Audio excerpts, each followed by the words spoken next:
Welcome to GardenDC, the podcast about everything gardening in the Washington, D.C. and Mid-Atlantic region.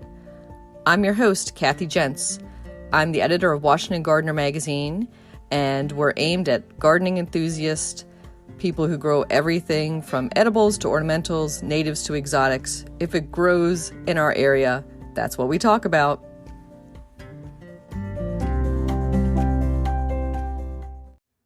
Welcome to episode 138 of the GardenDC podcast. In this episode, we talk with Brent Heath of Brent and Becky's Bulbs, all about forcing bulbs into bloom. The plant profile is on Daphne, and we share what's going on in the garden, as well as some upcoming local gardening events in the What's New segment. We close out with Teri Speight of Cottage in the Court, who shares the last word on sustainable landscapes. This episode, we're rejoined by returning guest Brent Heath of Brent and Becky Bulbs, and he was on episode 127 back in November talking about unusual and specialty flower bulbs, and we had to have him back to talk about bulb forcing and all types of flower forcing. And welcome back, Brent. Well, thank you, Kathy. I'm delighted to be with you. Great to have you. So it's the beginning to mid of February now, and bulbs, foliage at least, is popping out of the ground. But how is it in your area of Gloucester, Virginia, looking right now? Well, we've had a mild winter. We've had Daffodil Reinville's early sensation in bloom for about a month. And even before that, a cute little one, a wild one from Spain called Cantabricus. So we've had daffodils. The crocuses are all popping right now. The Iphyon's just beginning to bloom. I've got some very early muscari in my garden. And the Aranthus hymalis, the winter aconites, are doing their thing. So it's getting quite lovely here. And camellias are just booming out every day. It's amazing. Yeah, I do recall visiting Brent and Becky Bulbs and seeing you had quite a camellia collection there. I do indeed, and it gets bigger every year. I got the bug now, and I see you on Facebook every morning or most mornings with your new book, and I hope it's going well. But I also see all my camellia friends are posting pictures, and I still have some on my want list that I don't yet have. There's always one more, right? Yes, indeed. So you're a couple weeks ahead of DC as far as the blooms, but we are seeing early crocus. Snowdrops are still, of course, prolific, and I have my February gold just about to burst open. So right on time for those. No sign of muscari yet, so I'm going to look out for those. Well, the very early blooming muscari cultivar, and boy, I should have a catalog in front of me because I don't recall the name. It's a real easy one for forcing. It may be Alida, but it's one that just forces with very little cold period and blooms extremely early. Here it is. It is Alida, A-L-I-D-A. And it's one that forces just very, very easily. So it's one everybody should have on their radar. Very short vernalization or cold period required also. So a great one. So we'll get into all those terms and what those mean. And is this, I assume, a violet purple colored muscari? You know, color is a personal perception. Mm-hmm. I call it deep navy blue, but that could be violet also. You know, we just each describe colors a little differently, don't we? Mm-hmm. And, you know, different light, different times of day can look a different color. Absolutely. And then I imagine in your catalog, the print one versus online, that must be so hard to try to get those colors true for all those different bulbs. Well, I shoot the majority of the pictures, and I am always looking for it at peak time and at peak light. So we try to show it as close as it is consistently. But times and light vary. So. Yeah, and I think it also depends on how your monitor is calibrated as well. Indeed, but that's all up to Jay. He does all that kind of thing. And I do have a PhD, so I do have a nice Canon 5D with a full frame, but I ended up using it, the little button up front that says push here dummy on automatic. It almost always takes the best picture for me. I do use a light diffuser, a shade thing or a diffuser to get the right light on it. Good tip. Yeah. And so we're talking this episode about forcing, and it's such a funny term. So let's define that first. Well, fooling Mother Nature, getting a plant to bloom out of its normal time frame. So what causes them to bloom in some instances is day length. In other instances, it has to do with warmth. So there are two factors that cause a flower to bloom. And the early ones are more affected often by warmth. But a combination of the two, but it's tricking Mother Nature into blooming early so that you can enjoy them in the cold of the winter and blooming inside your house where it's nice and toasty warm. And then when they're finished blooming and the soil thaws out, you can look for those empty spots in your garden and transplant them right into your garden after having enjoyed them the first year inside. Yeah, I think that's a common question of a lot of people who try forcing, Brent, is do we just discard and compost the bulbs because they've pushed out so much energy in that forcing process, or do you recommend planting them, and then how long does it take for them to recover if you do so?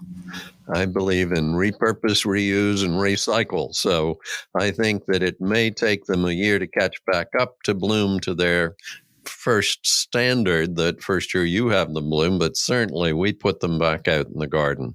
You can compost them and you can buy more bulbs next year. We'd be happy to send you more.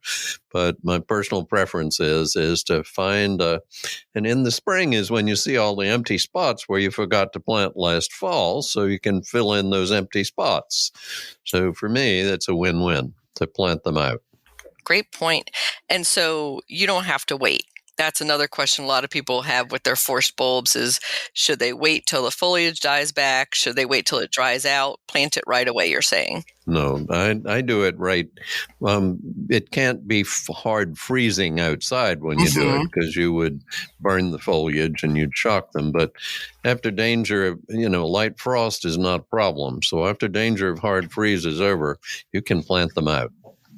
And what about those hyacinths that are forced in water and form those super long water roots? Do you trim those off and then plant them? I think the whole thing of forcing in water is a cute idea, but it's not the optimum way to achieve the best bloom. The bulb's tender root hairs need some soil. So we do almost all of ours on soil instead of in water. As water provides no nutrient value to them, the soil does.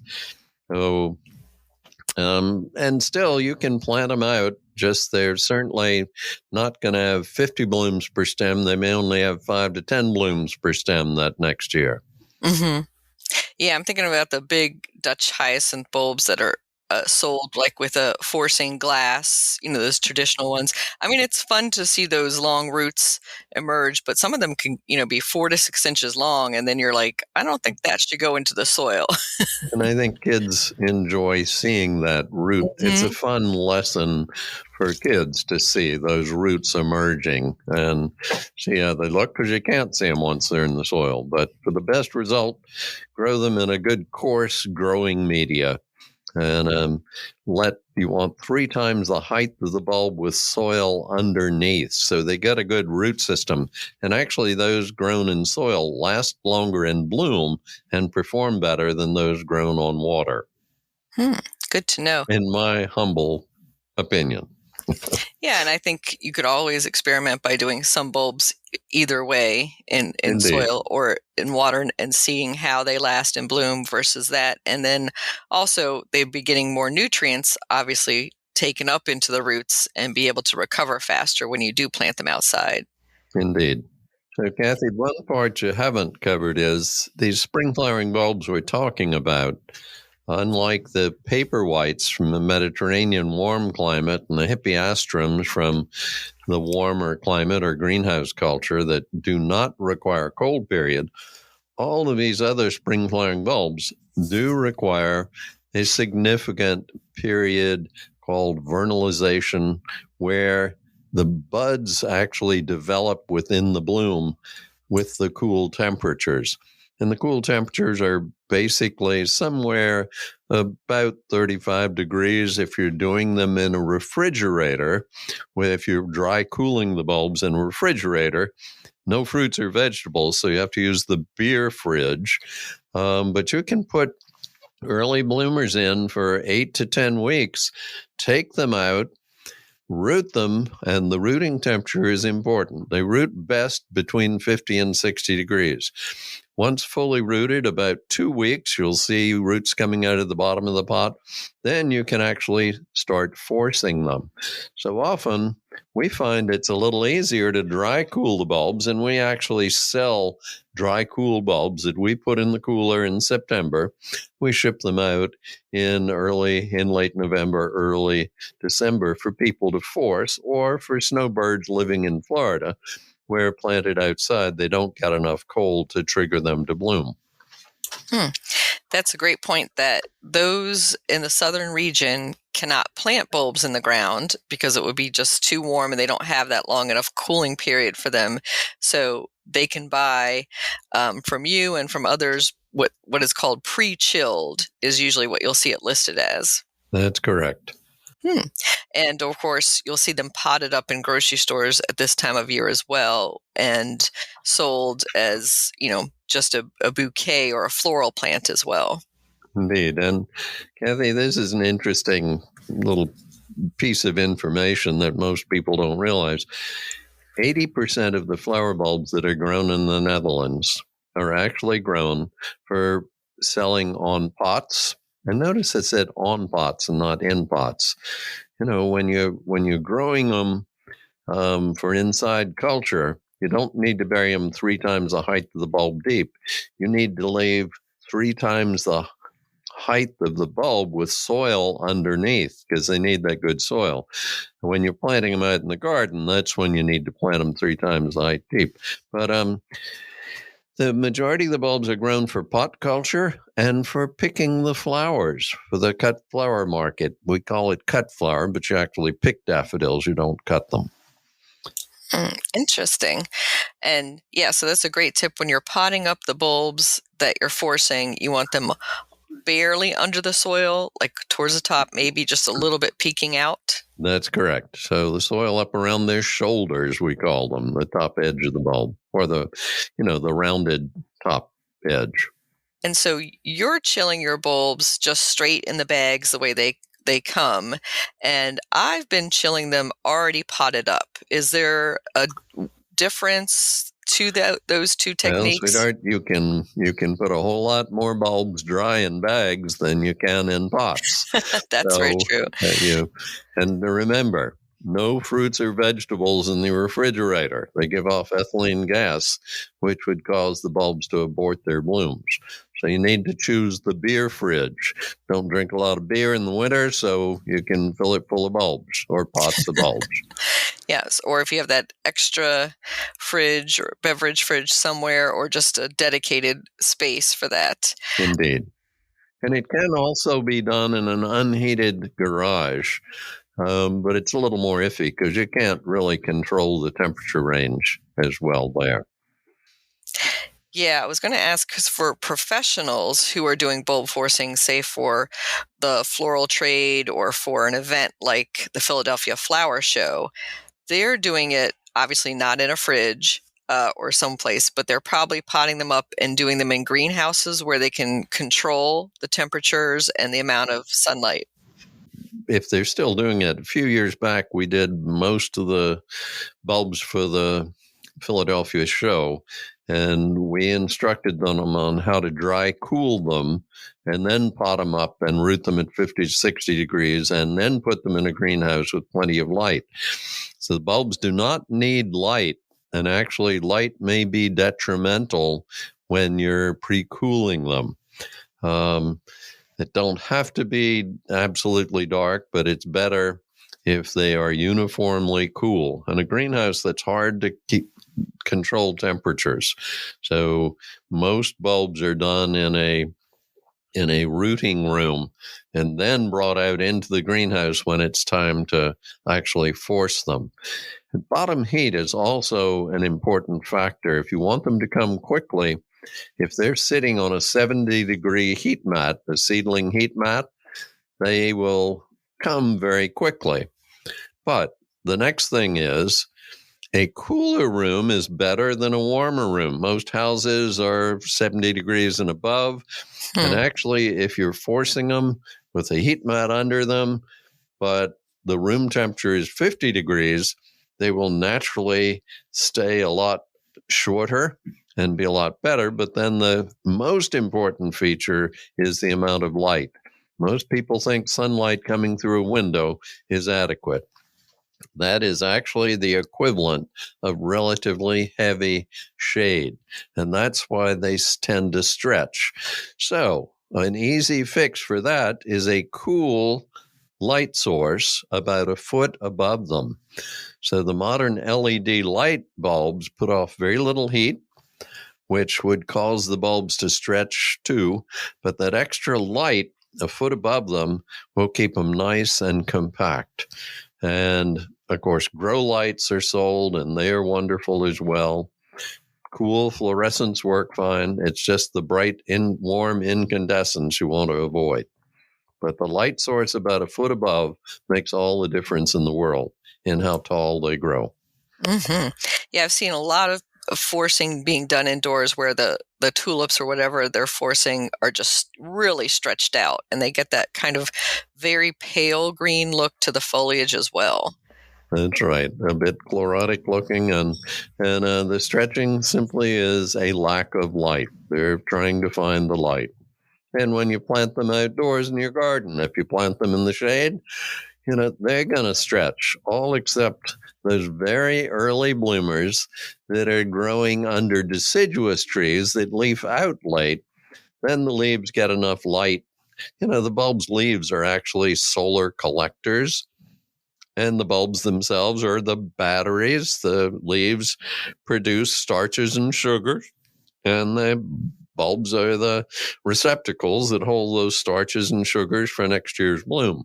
So just keep that in mind. I find that if it's fairly simple, we tend to understand it a little bit better. But leaves, solar collectors, bulbs, batteries. So they all do best with plenty of light. And when you're potting up for forcing, do you add any fertilizer into the mix, or maybe fertilizer after that point? If you were going to plant them in your garden, a little nutrient in the soil. Remember, though, have more minerals. We use a good compost media with pine bark, and that has plenty of nutrient in it. But if you want to, we brew compost tea in our greenhouses to fertigate our plants also. Go low on nitrogen. Too much nitrogen causes bulbs to make a lot of blooms at the expense of, a lot of leaves at the expense of blooms. Mm-hmm. So go light on nitrogen. Slow release is better than quick release. But generally people do not fertilize. The bulbs that you're growing already have everything, the blooms in them. They made them in the grower's field.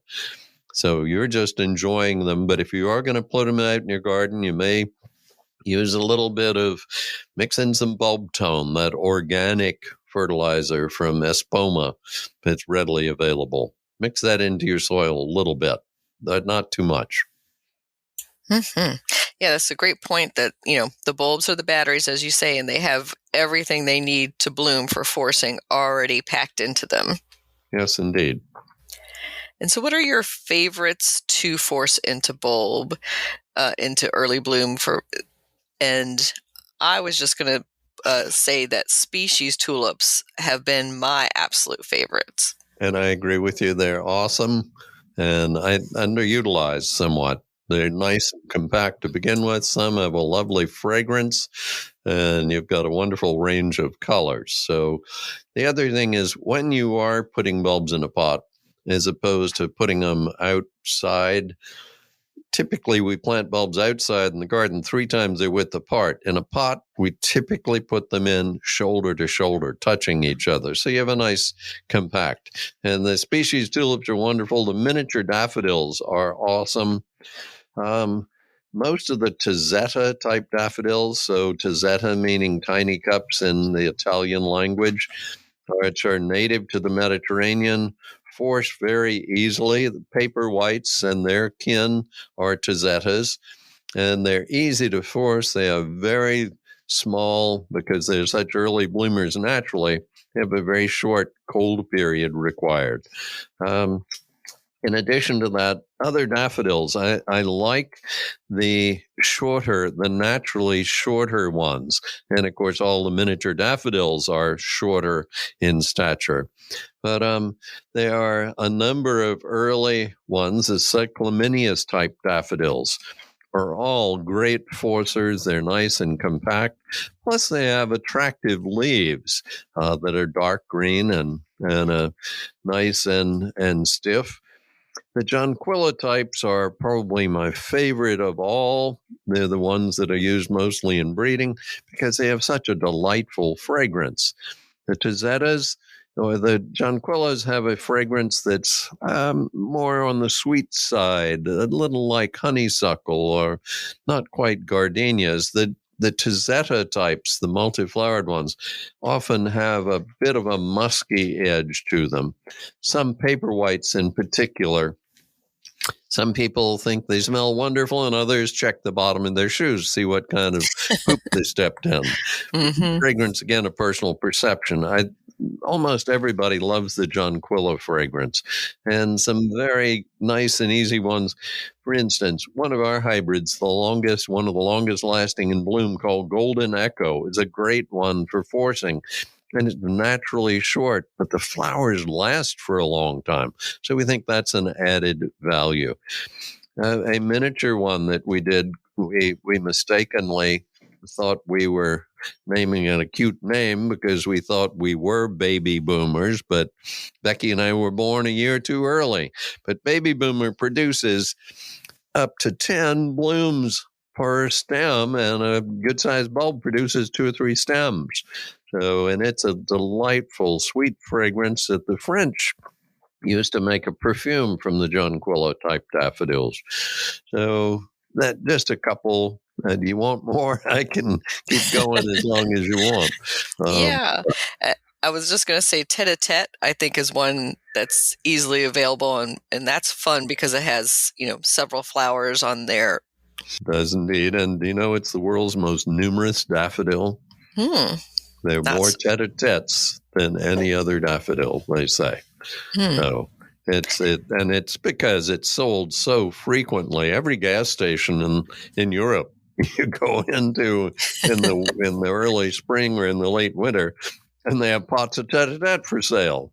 How many gas stations have you been in the United States that have tete-a-tetes or anything plants? Maybe we're beginning to see a few.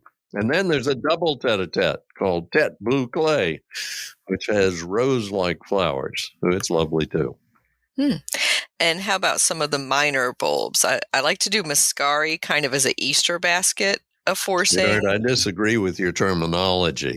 Oh. I don't think there's anything minor about any of those lovely little bulbs. We like to call them special. So sorry, I'm just teasing. But anemones are wonderful in pots. Anemone blanda in particular work really well and quite easy.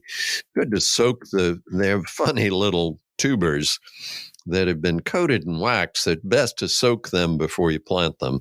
But they are only 2 or 3 inches tall and extremely wonderfully floriferous. The bigger anemones also, Kianadoxa, the glory of the snow, is an amazing little one that forces very easily. And all of these very early bloomers have that short, vernalization time. And I love crocuses in pots. The Philadelphia Flower Show, I get to judge every 5 years or so, and I really enjoy, that's where more bulbs are forced in this country than any other place. It's incredible, but the pots of crocuses, they just cram them in the pot, and you get this pot that's uniformly just bright colors. It's awesome, and the crocuses are also fragrant, which a lot of people don't realize. Too cold outside to smell them. And moving right along, I've got a catalog in front of me, and I'm flipping pages. The Galanthus are fun and also fragrant and force nicely. Most the Galanthophiles all think they have to be in that special spot, but we love them, and they're great on pots as well. We grow every bulb in our catalog on a pot, so we display them in the spring on bleachers out in front. The little Iphion is a wonderful little special bulb, highly critter resistant, sweet smelling flowers, but when you crush the foliage, smells like garlic breath. There's those little star flowers, nickname for them. There's nothing common about plants. We have to stop calling them common names. They're nicknames. Those little star flowers are awesome. As awesome on a pot as they are in your yard.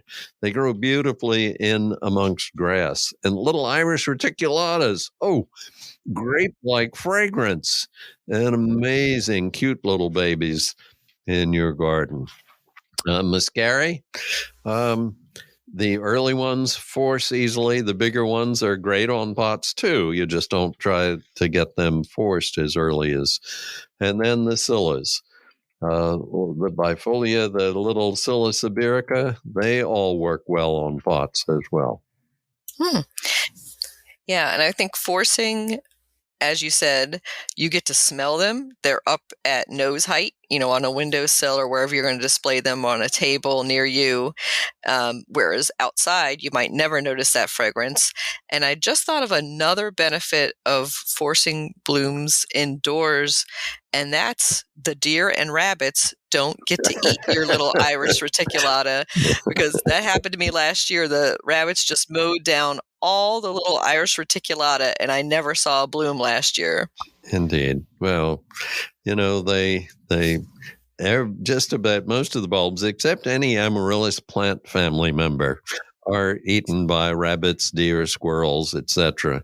The amaryllis plant family members, daffodils, narcissus, proper name, daffodil nickname, and snowdrops, Galanthus, proper name, snowdrop nickname, and leucojum are all members of the amaryllis family, and nothing touches them. So, but the others, you do have a great point inside, unless you invite your deer in for a nip. Not unless they broke through. No. Right. And so how about some combinations of maybe a daffodil and another one of the smaller bulbs? Yeah, well, we have what we call a living flower arrangement workshop. And we layer 5 layers of bulbs in a pot with a color theme, and we'll pick a big, tall tulip. For instance, if we were doing one for forcing, I might pick Apricot Beauty tulip, an early bloomer, lovely. I disagree with some of my Dutch friends. I think they're colorblind. The color doesn't remind me of apricots, but it's a lovely early pink and kind of mauve colors, lovely combination, sweetly fragrant also. That would be the centerpiece. I'd do 5 in a 12-inch pot. I'd do 5 bulbs touching each other in the center. And I'd put I'd put 3 inches of soil underneath at least. Then I would put some soil around them, and I would look for a what we call a pink cup daffodil, which the pink is actually peach, salmon, or apricot shades of pink. And I might use one called Accent. Accent was bred by one of my mentors, one of my father's friends. and it's a peachy pink and white daffodil. And then and a little soil, I'd probably do 5 of the tulips. I'd probably do 7. You typically do odd numbers in round pots. 7 of the daffodil, and then I'd put soil around them. So we're coming up in the pot each time we make a circle. And then I'd pick a lovely hyacinth, which I think has a great color echo. Now, I borrowed that term from Pamela Harper. She has a book that she wrote about flowers that pick up the color from each other. I would use Gypsy Queen hyacinth. So again, that peachy, salmony, apricot side of pink, the orange side of pink instead of the blue side of pink. And then we'd keep coming up a layer each time. And then I would probably I might do Crocus Thomasinianus roseus, which is a lovely pinkish little crocus. And then probably Anemone blanda pink charm for the last layer. So we have 5 layers of bulbs in that pot, each with a color, picking up the color off of each other. Sounds gorgeous. And it is fun. We do a lot of these workshops for groups. And they come here, and we do them just about every other week here. They get to take a pot of bulbs home with them. And you're usually potting up like in a black plastic pot with great drainage, correct? Actually, we don't do terracotta, which is, the favored thing for, people who a little bit snobbish about their proper things. But we do a terracotta colored plastic pot, vinyl pot. Okay. And it is reusable. We believe in reusing, recycling, and repurposing. Yeah, when I see them at flower shows like Philadelphia, they're definitely in those little lower type of terracotta pots. They're kind of wider, broader, and maybe 4 inches tall. And I think bulb fans are the invention of the devil. They don't allow enough roots to develop. So I disagree with the Brits on a number of different levels, but anyhow, maybe they just throw their bulbs away when they're done. But I think the bulbs would bloom longer and last better with enough soil. In a deeper one. Okay, good to know. And if you don't like the look of the plastic pot, just find a nice basket or urn or something a similar size and slip it down in there. Yeah, that's when you can pull out those beautiful cachet pots that don't have drainage and pop them in there for a little bit. A little bit. But you just mentioned something that is important. Moisture is important. So when you're forcing, make sure your soil is moist to begin with. Don't need to rewater until the top layer dries out. Stick your finger in, and then when it's a little dry, an inch deep, but then moist, that's time to water again. So about once a week. And once they really start growing, then you shorten the time frame between waterings. So, but you don't want to leave them waterlogged. Plants' roots need air as well as water. And if you drown them, they won't do as well. Good advice, because I am a habitual overwaterer, Brent. Yeah, we tend to kill plants with kindness, don't we? Yes. So I'm moving guilty on of that too, Kathy. I've done it too. And moving on from forcing bulbs to forcing branches, do you have any tips and favorite varieties of things to force into bloom from a cut branch? There's so many early bloomers, and one of my very favorites is Wintersweet. I think proper name Wintersweet, the nickname, proper name Chimonanthes, I think. But it's a lovely shrub that starts in January. But then I go to my Daphne. I go to Forsythia, named for somebody named Forsyth, right? Not Forsyth. Anyhow. And then we go to the cherries are in bloom right now. And they're lovely to cut those branches and bring them in and force them. My chinomalies are in bloom are just coming in right now. So great addition but my magnolias, the stellata types, the solangianas are later, but they're also a little bit too big. But the stellata magnolias are awesome. And then I have one, I can't remember its name. It used to be called a Michelia, but it starts in January. It's amazing. And it got nipped by the freezes, but it's still blooming again now. So those are just some of, and the winter jasmine. Jasmine, is it nudiflorum? I can't remember the proper name, but that's a great one too. Yeah, those are great. And so you're just cutting them at a diagonal with pruners or a knife, and then just plunging them into maybe lukewarm water. Tepid, warm to the touch. Tepid water. Yep. And I agree with that. I think the less air that, if the stem hardens off, it'll block any intake of water. So better to carry water with you. I like an old gallon jug that you cut everything off at the top except the handle part, and it's easy to carry around with you, and you just plug them right in. Oh, and my camellias are great with your spring flowering bulbs. And so when you cut the camellias, they already have a bud forming on them at that point. Yes, they do. Yeah, well, I want to see color with most of the things. I think they force better if you see a little color in that bud. Yeah, because I can see some of the forsythia or forsythia, as you say, almost bare branch, nothing at all, just maybe a little bit of a nub raised up. Oh, wow. And those will force and bloom out pretty well. But then others, like some of the larger ornamentals, like the magnolia and camellia you mentioned, I think you definitely need to see some more formation before cutting those. Kathy, another that just came to mind is I've got an old-fashioned winter honeysuckle, Lonicera fragrantissima, and it's so wonderful because of its fragrance also, like the wintersweet. The wintersweet has amazing fragrance. So, and I forgot the hemamelis. The witch hazels are coming in this time of the year, and they do wonderfully when I cut the branches and bring them in.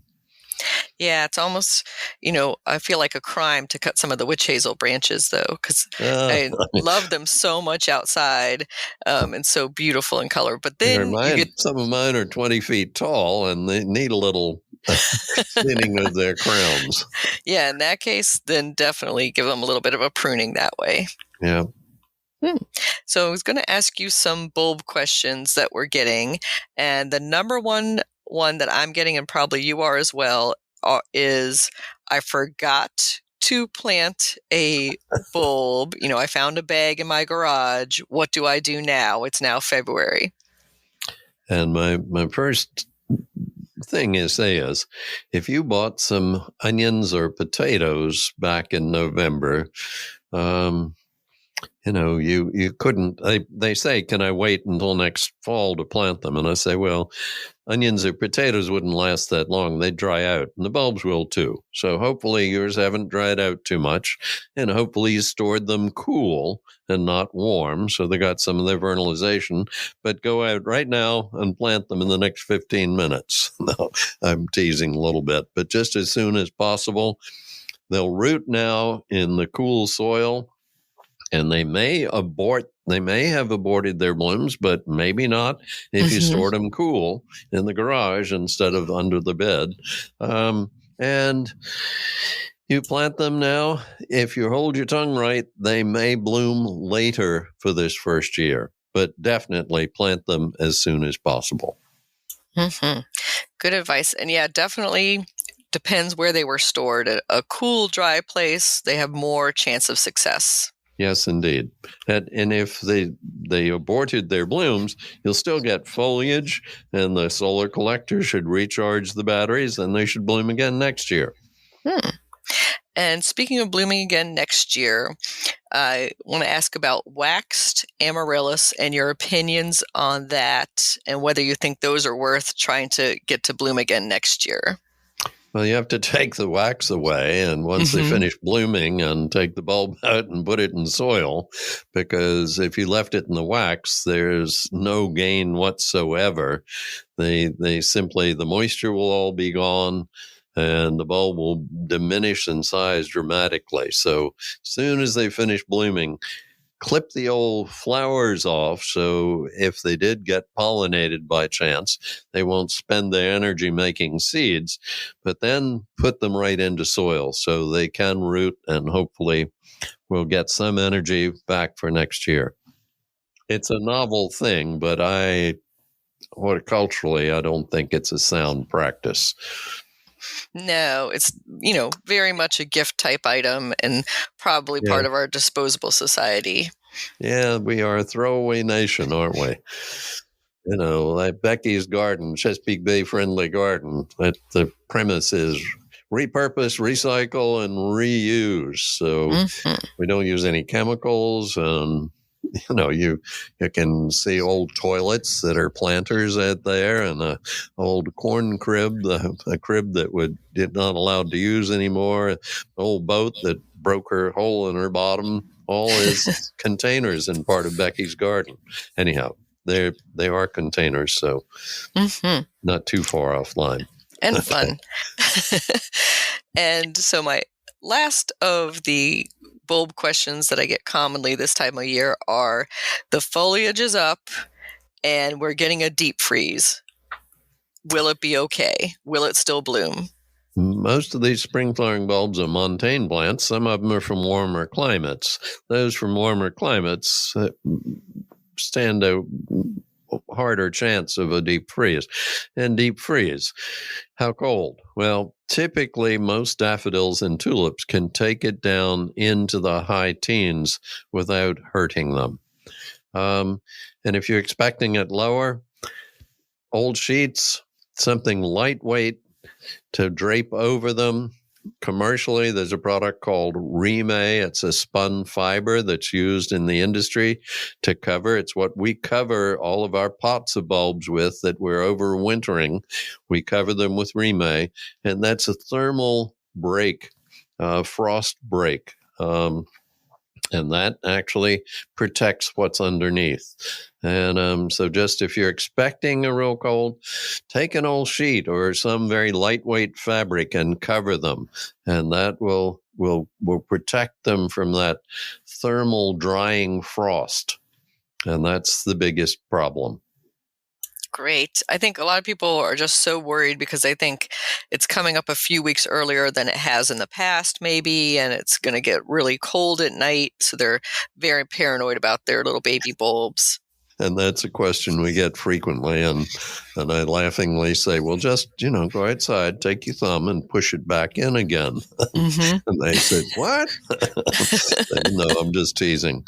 But just put some pine needles around the leaves. Don't cover them. Don't cover the ends, but just leaves around them. Leaves are great insulators. And hopefully you've kept them in your garden. You haven't carted them off to the dump. But leaves are great for insulator.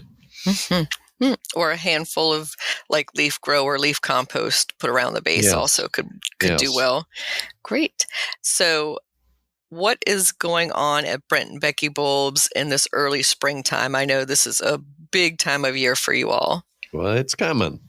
Denise has just maybe finished up the next cat. No, Jay's shaking his head. She hadn't finished yet. She's still working on the spring flowering catalog. The summer flowering catalog is out.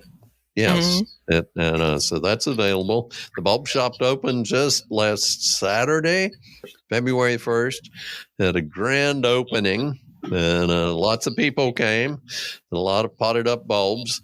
And we actually pot up a lot of the surplus bulbs at the end of the season, so they will be available in the shop and outside in the greenhouse and outside as the weather warms up for people to take home and enjoy on their tables and then put in their gardens. They've got a lot of lectures coming up, a lot of workshops coming. Check our website on Where's Brent, and you can find out where we're going. The couple of really fun ones. The American Daffodil Society is having its convention in Atlanta, Georgia, on March 9th through the 12th. Jay and I will be driving a van, or Jay will be driving. I'll just be the passenger. We're taking probably 200 pots of bulbs that we have potted up ahead of time, and that the Gloucester Daffodil Society is a moving organization. There were, I think, 70 people there yesterday when I gave them a little rundown on what to do with their potted bulbs. But they will be at the American Daffodil Society Convention and Show. That's March 9th through the 12th. And then Gloucester itself has a wonderful daffodil festival where there's a parade. They cordon off Main Street. There's a parade. There are lots of vendors. But then the Gloucester Daffodil Club puts on the Daffodil Show on April the 1st to the 2nd. I will be doing several seminars before these for people who want to bring in their daffodils that they cannot identify. And I will do my best to try to help to give them their correct names. And we're doing this also in Memphis, Tennessee, toward the middle of March at the Dixon Garden and Gallery. Jay and I are going to judge several shows. We're going to judge the Daffodil Convention together. We're going down to do the Garden Club of Virginia show, which is in, I think, Virginia Beach this spring. Don't have those exact dates, but look up the Garden Club of Virginia, and you'll discover that. We're going to Washington. We're coming to the Washington Daffodil Society show to judge. And just in a week or two, Becky and I are going down to Miami. There's a garden communicators event there at a spring show at Costa Growers. And we'll look forward to seeing several of our garden communicator friends there. So Great. We're going to be hopping around. Not busy at all, right? Yeah, but that's what I like. I enjoy it. I like people and I like plants. So I'm blessed. And I'm married well. You know, Becky is in charge. Jay is our general manager, does all the communication, all the IT stuff, all the communications. Denise runs the shop, coordinates events. I get to play in my garden, and I do have a cell phone. That's my office, and I get the customers' horticultural questions. So I'm blessed to be able to do what I like to do. I like people and plants. Wonderful. And how can our listeners find out more about Brent and Becky bulbs? And Jay, can you answer that or? Yeah, you can find us online at brentandbeckysbulbs.com, or you can call us toll free, 877-661-2852. Thank you, Jay. And thank you, Brent, for sharing all about forcing bulbs and giving that great bulb advice. And any final thoughts as we approach springtime 2023? Well, Kathy, thank you, because what you do is brightening people's lives. You're introducing them to something that they might not have tried. You're giving them a happy game to play. And, you know, gardening is about playing. It's not about working. And I think you're making it fun for people. And we appreciate what you're doing. So thank you very much. Thank you. And our motto is plant bulbs and harvest smiles.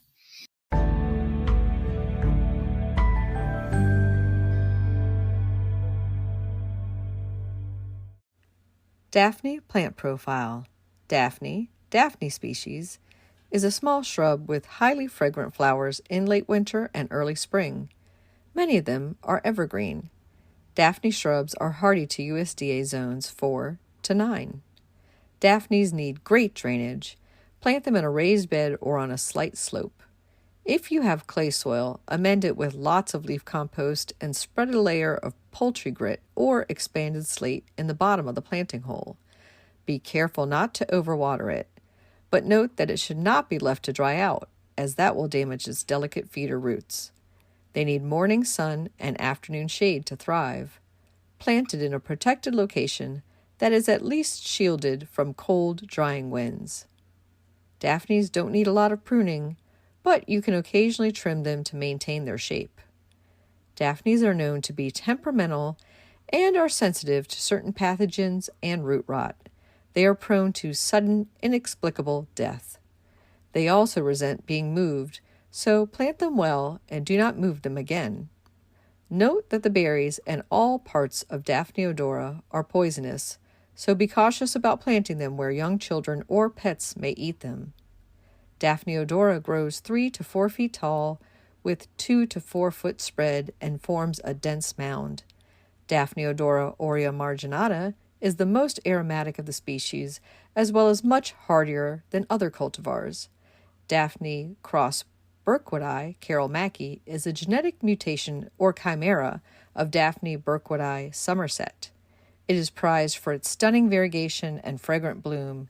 It was originally discovered in a New Jersey garden. Daphne, you can grow that.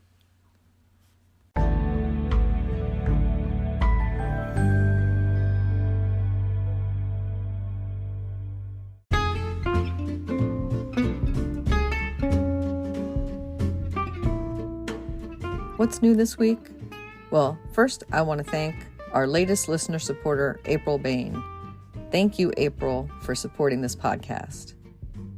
In the home garden, my February gold daffodils have leapt into bloom, and that is not something I normally see in February. Usually they show up the first week of March, so I'm excited to see them, and the crocus and the hellebores and other early spring blooming plants.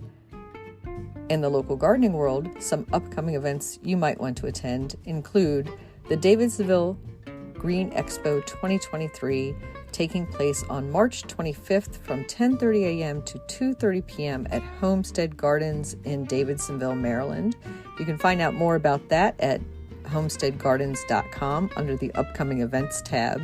It's an annual event that raises awareness about environmental issues and highlights environmentally friendly products, services, and ideas.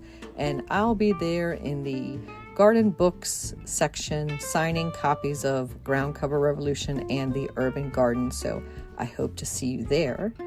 Other upcoming events that you might want to attend and save these dates on your calendar include the Plant Swap Houseplants, Cuttings, and Containers, Saturday, April 8th at Green Spring Gardens, and that's 10:30 a.m. to 12:30 p.m. It's 16 years old and up, and that's their second annual plant swap. The fee is $15 per person, and you can register for that at fairfaxcounty.gov parks and then park takes. And some tours to put on your calendar.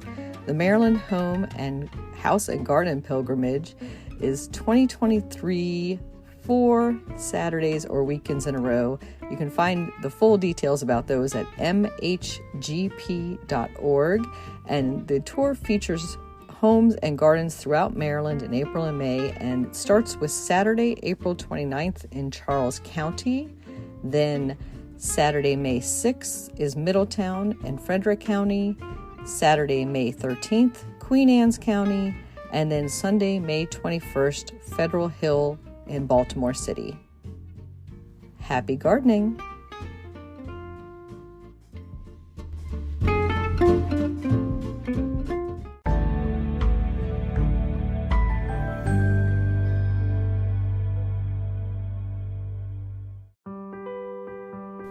Get low-maintenance alternatives to lawns with the new book Ground Cover Revolution by Kathy Jentz.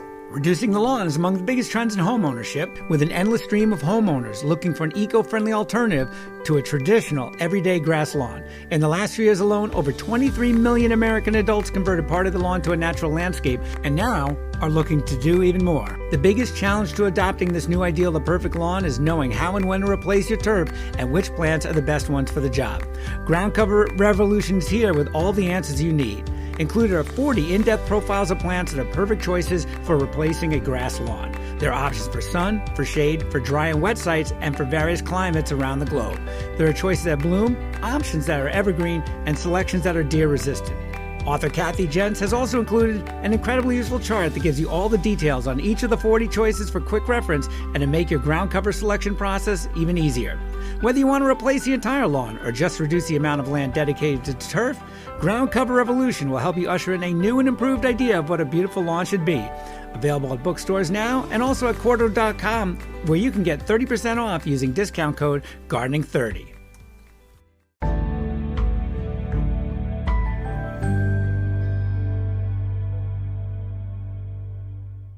In the new book, The Urban Garden by Kathy Jentz and Teri Speight, you'll find dozens of inspiring and creative ways to grow flowers, shrubs, vegetables, herbs, and other plants in small spaces and with a limited budget. Whether you want to grow on a balcony, rooftop, front stoop, or a tiny urban patio, turn your growing dreams into reality and build a gorgeous and unique garden that showcases your personal style while still being functional and productive.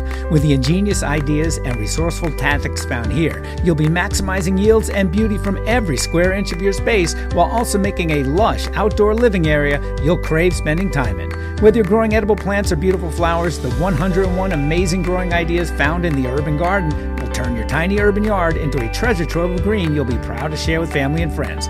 Buy your copy today at your local retail bookseller or order it online now at Amazon.com or bookshop.org.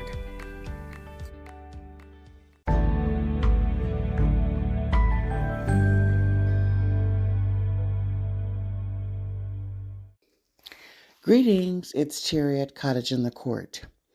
I'd like to share a few last words to the listeners of this wonderful podcast. Let's talk about sustainability. A sustainable garden benefits the environment and limits negatively impacting our natural resources. How can we as homeowners and landscapers achieve a sustainable practice in the landscape? Well, we can reduce the use of lawns. After all that fertilizing does everything for green lawns, but nothing for our waterways. Let's consider reducing lawn and reducing the use of fertilizers in that said lawn. What about planting drought-tolerant plants or xeric plant material that requires less water? Reducing the use of water in the landscape would be meaningful, and you can still have blooms. Trust me on this. Creating naturalistic plantings to help feed birds and other wildlife should just be a part of our everyday practice.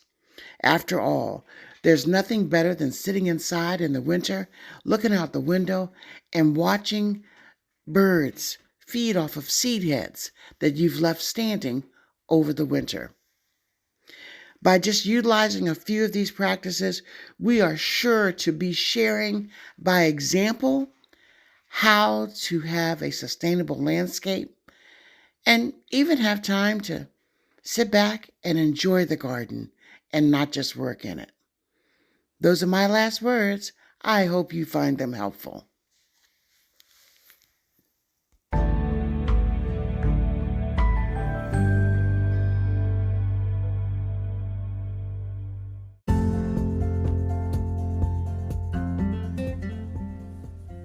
Thank you for listening to GardenDC. You can become a listener supporter for as little as 99 cents a month by going to anchor.fm/GardenDC/support. Another way to support this podcast is to subscribe to our monthly digital publication, Washington Gardener Magazine. To do so, go to WashingtonGardener.com. Thank you.